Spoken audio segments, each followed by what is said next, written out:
First, let's delete the cube and add a plane by pressing Shift-A and selecting Plane.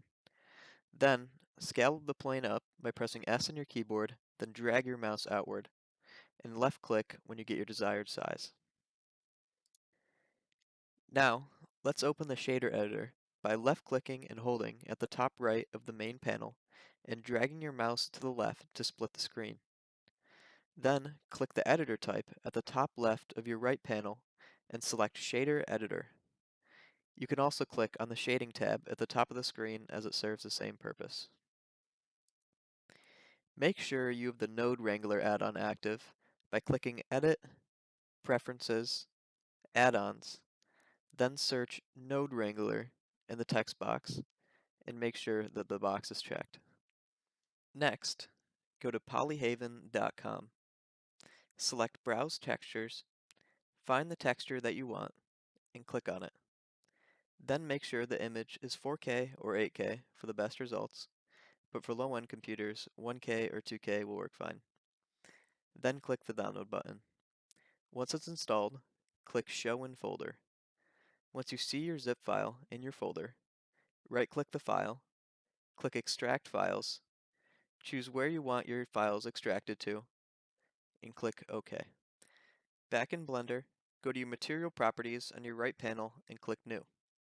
Now, the principled BSDF and material output should be displayed as nodes in your shader editor.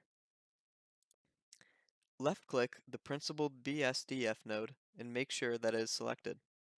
Then click Ctrl-Shift-T and find where you extracted your texture and select the rough, normal, displacement, and diffusion maps and left-click Principled Texture Setup. Back in rendered view mode, you should have a flat texture on your plane with real-world lighting that works both in cycles and Eevee. If you want to add extra geometry to your texture to make it look more 3D, that's where the displacement modifier is helpful. Look in your right panel and select the Modifiers tab.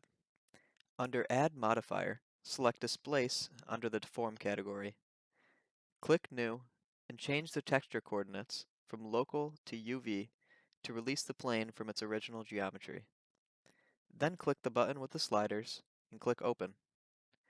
Find where you saved your texture, select the displacement map, and click Open Image. Select your plane and go into edit mode by pressing Tab on your keyboard. Right-click on the plane and click Subdivide. In the Subdivide tab, make about 100 cuts. Subdivide 2 more times to add more geometry to your plane. You can subdivide more to make it look a little better, but subdividing too many times can make Blender crash easily. Press Tab to go back into object mode, and your plane should be looking something like this. To fix this, go back into your Modifier tab and lower the strength. 0.03 strength works well for this texture, but if you have a different taste or a different texture, another strength could work better. Now, if you go into a side view of your plane, you should see the extra geometry that it added, and it should look marginally better. I hope you found something helpful in this video, and peace.